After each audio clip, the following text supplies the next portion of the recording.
哈萨克斯坦是中亚领土面积最大的国家，它幅员辽阔，民族众多。这里不仅有性格豪爽的哈萨克汉子，也盛产兼具风情与智慧的美丽女性。除了取消罩袍、航天发射场、金帐韩国的后裔这些关键词外，80%的中欧班列也经过这片土地。那么，在新的历史机遇中，哈萨克斯坦又是怎样的状态呢？这一次，雷探长来到世界上最大的内陆国哈萨克斯坦，探访西部城市阿特劳与阿克套，感受石油小城的独有魅力。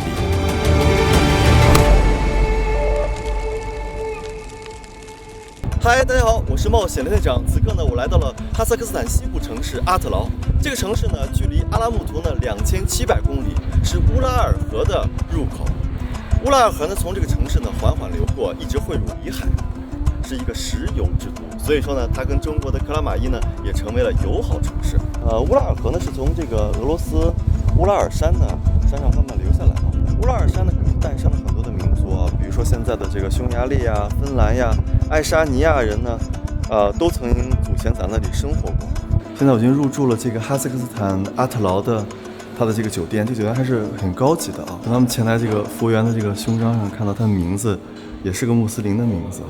阿特劳它紧挨着俄罗斯，更是出了名的美女多。早年间从俄罗斯东迁的民族，第一站就到这儿，所以这一带常以绝世红颜起名。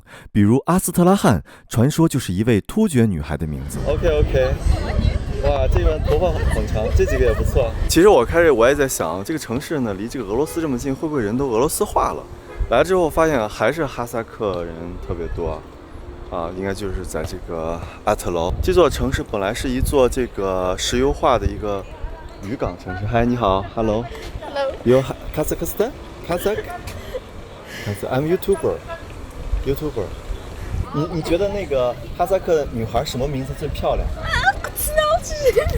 Казахское имя, да? Ну, все красивые. 所有都好听。男孩子什么好听？ А как ваши зовут? What's your name? My name is Mr. Lei.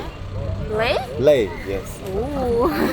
Tourist in the world. Oh, nice. Yes, Where are you from? I'm from Kidai, China. China? Yes. 哇，大家看她的头发非常长，来 turn around。哇 ，turn around。哇，她头发特别长，这个是中亚女孩的一个标志，就少女女孩一定是长头发，这样子才好嫁人。How old So married? it's usually 21, 24, 25. 哦，21, 22, 25啊，就差不多21、22岁就结婚了啊。How old are you? 15. 哇，好小呀，15岁是吧？15岁对啊。那看来真的好小，但是我们看到这个长得身高就很高了啊。这时候我发现两个女孩在这条路上走了好几个回合，难道有什么话要对我说？于是我就叫住了她。原来她只是想和外国人练练英文。China is a very developed country. 她想用英文说啊。China have a very good technologies and there in the future I'd like it so much. 就翻译成英语，她其实很想用英语来表达，是这么回事。她并不是照着什么文章去念啊，还挺真诚的。What's your name? Гусизм. This 这字好难发。但是呢，跟你打招呼的人就是很多，就是你要跟他打就会有很多。Hi, you Kazakh? Yes, I 50-50. 50. 好，晚上都去哪里玩比较好？ Именно Исатай Мохаммедов. 就现在这个哈萨克女孩还有那个，有没有你们见过有那个戴头巾的吗？ Нет. Сам себе знает, если хочет надеть, то... 曾经哈萨克斯坦给我的印象是开放时尚的，但是没想到阿特劳这座城市不但穿罩袍的女性这么多，而且还蒙着面，这不免让我想起2025年哈萨克斯坦的最新新闻。6月30日，哈萨克斯坦总统托卡耶夫签署法律，明确规定公共场所禁止穿戴妨碍面部识别的服饰，同时引用古兰经和圣训指出，伊斯兰教义原本不要求女性遮盖面部，遮脸习俗也未曾在哈萨克民族传统中出现。他一直在回头看。我现在抓不到拉布库，只能抓这个旁边的有啥抓啥了。还是韩国歌。哎呀，抓不上来，哽动的。哎呀，你能端起来，我拿出来。哎呦，看来卡住了。他说只要拎起来就可以获得武器啊，好像没那么重是吧？不是在减重，但是你坚持3分30秒。这算什么3 minuti, 30 secondi. ？3分30秒，如果能举好的话，就跟给他5000件个相当于70元人民币。不大觉得好像很容易，很 easy。你就等等就到，举不动了，不行了1分15秒就不行了，就真的不行了吗？哎呀！你知道他是手劲儿，他不是臂力，这手抓不住。我手已经酸了，因为他那个特别粗。虽然说这个东西不沉。阿特劳既然是个历史丰富的地区，那么我们就去它的博物馆看看吧。现在呢，我们来到了这个阿特劳的博物馆啊，我们来看看这阿特劳博物馆有什么样的内容。区域的博物馆，阿特劳区域的博物馆，那不就阿特劳博物馆吗？我把这个衣服存着了，然后这边居然有好多鞋是在博物馆这边。这张壁画应该描绘的是啊，这些哈萨克人呢，他们是从这个阿特劳或者阿克套这个里海的遗迹这个地方呢，往中部沙漠迁徙，一直迁徙到东部那些有草有树的地方。大家看啊，现在刘县长来到这个哈萨克人的这个毡房，这个毡房的外面是用这个芨芨草呢，把外围这样给它围起来，不但通风，而且呢非常美观。它这个芨芨草呢做的非常的漂亮，是它用它们一种非遗的方式呢，每个芨芨草上呢还把它缠上了这个驼绒线，所以让它呢整个呢显得非常绚丽然后这种纹路呢是他们的一种乌孙时候留下的纹路，代表呢浪花，因为这个哈萨克人以前的生活在这个巴尔喀什湖和伊塞克湖周围，所以他们对于这个捕鱼非常的热爱，他们的帽子都是带有船形的寓意的。然后里面呢，男士呢要从左边进去，把他们的这个自己的服装鞋都放在左边，女士在右边要看孩子所以说呢，客人进去还不能乱走。大家看，现在雷县长眼前这一组呢，它就是哈萨克族他们的一些巫术或者说是远古的萨满。首先呢，这个呢叫做库布兹。这个乐器是整个哈萨克族它最经典的一个乐器，它是在这个8世纪的时候，一个哈萨克族的一个老艺人叫做库尔库特他发明的。这个乐器呢，它发明是什么作用呢？就是这个萨满巫师他通过演奏乐器呢，让这个天上的神灵听到之后呢，赏心悦目，他才能够通过灵魂的方式呢，降到了萨满巫师身上，同时呢，解答一些信众呢发来的一些问题。同时给大家做占卜，所以说是吸引神灵下凡的一个作用。那么这个鼓声呢，同时也是召唤神灵的。剩下呢，这个呢，中文叫做野云香，草字头那云，野云香。但是呢，它在这个中亚地区叫做伊塞鲁克，它呢其实源自于拜火教，通过这个点火呢来跟神灵对话。后来在萨满里面也是有用的。另外呢，这个特别有意思这是一个马的头。马头呢，在这个哈萨克人精神信仰里面代表什么意思呢？代表人和马呢一生相伴。他为了纪念马这一生的功德，或者说对马深深的思念，就会把这个马的头骨呢挂在大树上风吹日晒。每当牧人呢路过这棵大树呢，就会对这个马呢产生一种思念之情，表达人和马之间的深厚友谊和感情。所以这一切呢，都是哈萨克族和萨满和神之间的沟通的一种方式。因为他们国家还有很多当年迁移过来的这个朝鲜族，所以说呢，他们俄罗斯的三角琴朝鲜族的扇子在这边展览。马克沁对，非常著名，因为在这个机枪之前，人类的枪都是单发的。这个是一战末期，相当于中期到末期马克沁发明的，它可以连发。这是苏联的天鹅绒的军旗，或者说是这个各个国企部队政府里面的旗，我自己有一面这个，这是苏联早期的旗，因为这上面只有10个加盟共和国，到后期的20多个。我还见过6个的，那个更贵，那个卖好几十万。苏联曾有15个加盟共和国，第一个分裂出去的是立陶宛，它于1990年3月11日宣布独立。最后一个分裂出去的是哈萨克斯坦，它在1991年12月16日宣布独立。哈萨克族最早可追溯到古代游牧部落，曾是突厥、乌孙等部落的后裔，长期在中亚草原过着游牧生活。15世纪末，哈萨克汗国建立，形成统一民族共同体。后来历经沙俄扩张，苏联时期的集体化与民族划分，传统游牧生活逐渐转变。苏联解体后，哈萨克族作为主体民族，与国内多民族共同建立了哈萨克斯坦共和国，最终在这片中亚土地上扎根，延续着自身的文化与历史。哈萨克斯坦的帅哥，我见不到。Hello, Hello. Kazakhstan. Саламатсызба. Саламатжива. Саламатсызба. Саламатжива. Thank you, Rahmet. Rahmet。 Rahmet. 我们这个画面很有意思啊，一位哈萨克的女孩呢在偷拍我，然后我在拍她，然后这边还有时尚的男子站在中间，然后 I'm from China Shanghai.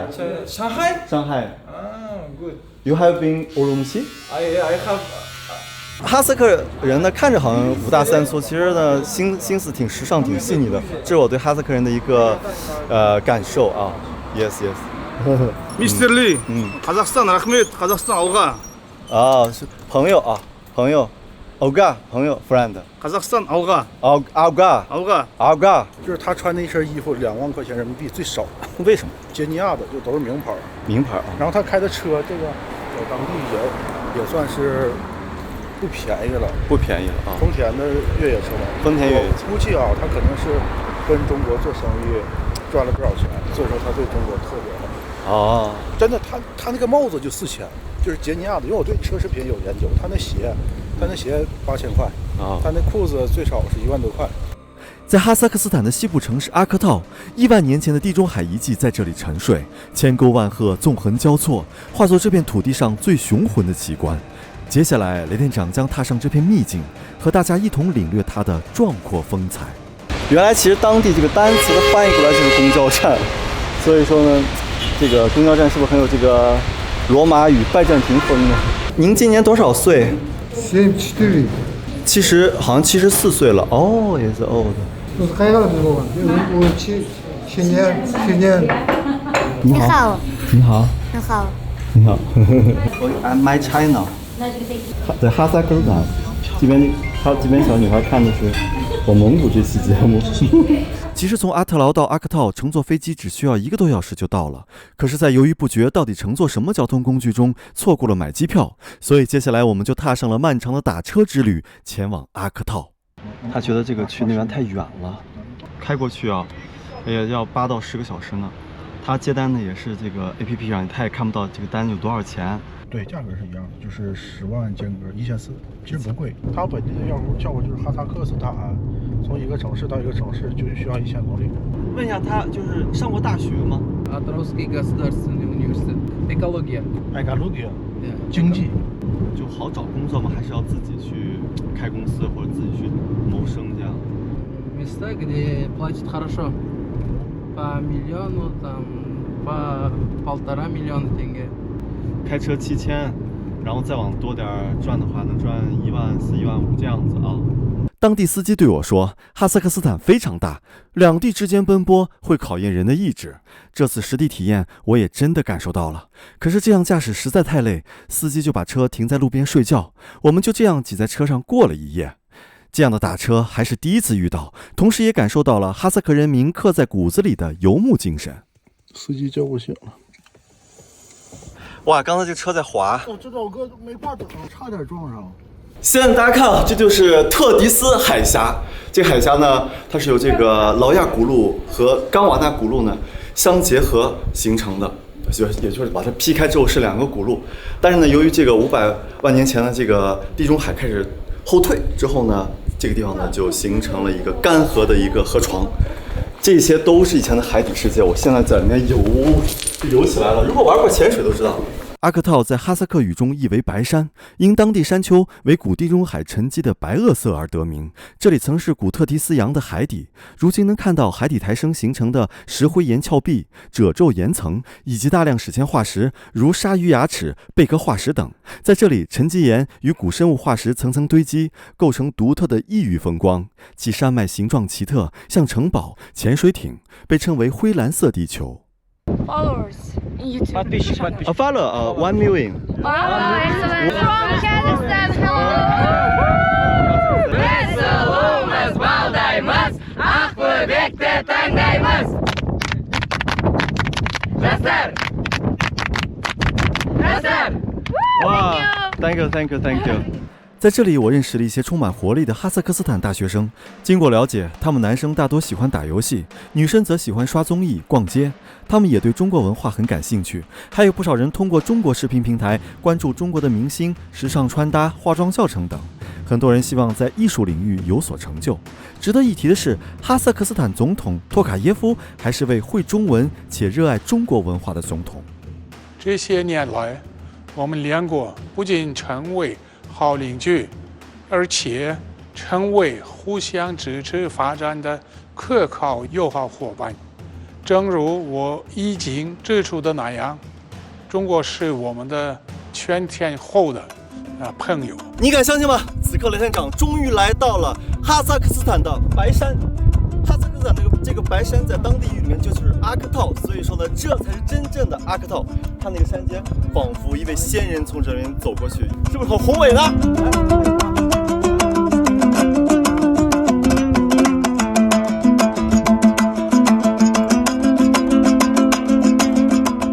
？What's your name? Bahajan. Bahajan. You know you are beautiful. Oh, thank you. Thank you. Много не знаю, но эти слова поняла. 你觉得男人什么样最吸引人？ Какой мальчик мне нравится? Мужчина нравится. 什么 Казахи man. Wow. Kazakh man. Yes, Казах man. Okay. Вроде, как сказать, море было. 他以前就是海。 Учила всемирную историю. 去了。学了关于中国的历史。还学了中国历史。晚上我们回到市区，走进一家卖东亚零食的小店，开水泡方便面可是很受当地女孩喜欢的美食。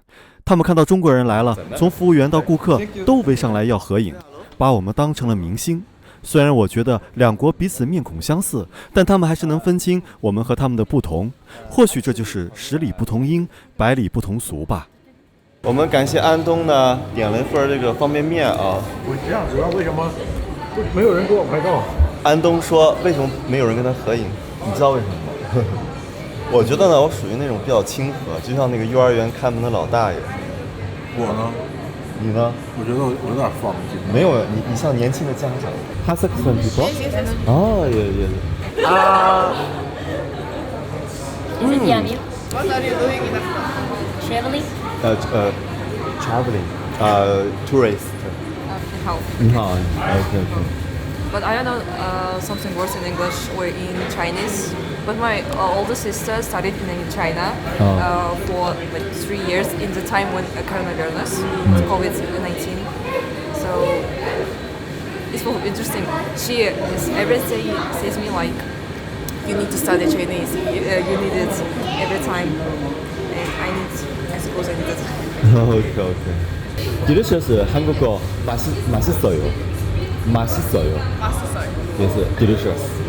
맛있어요. No, 맛있어요? No. No 맛있어요 is 맛없어요. 맛없어? This is 맛없어. Yes, no good is 맛없어요. 맛없어. 네, 떡볶이 맛없어요. is 맛없어. OK， 因为吃人家一个年糕嘛，咱得回个礼嘛。因为人家那么小女孩喂我吃，那咱得送她点东西。为了感谢这些女孩和我们聊这么久，我请她们喝些饮料，这样的小举动也让她们很感动，一个个都忙着拍照，先发个朋友圈，奔走相告。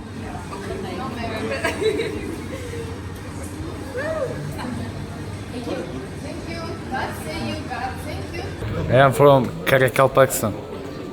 Kazakhstan. 你觉得哈萨克斯坦的年轻人，现在生活紧张吗？有压力吗？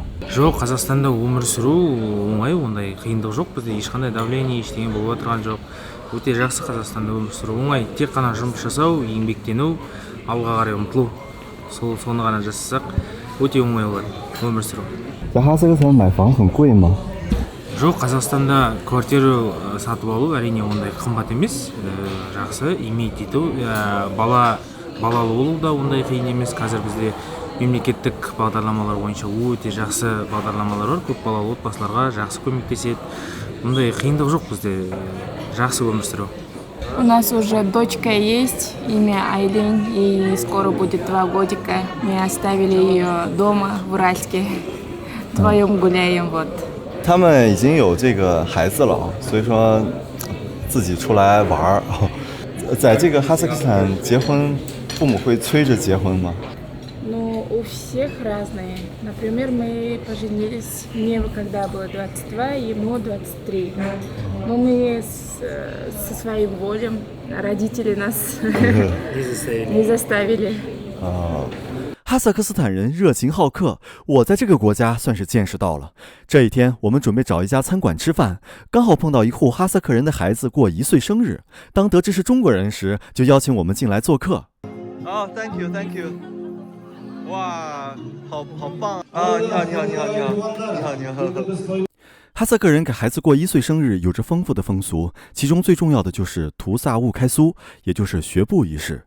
主人还会准备丰富的传统食物，宴请亲朋好友，家长也会和来宾互赠礼物，表达祝福。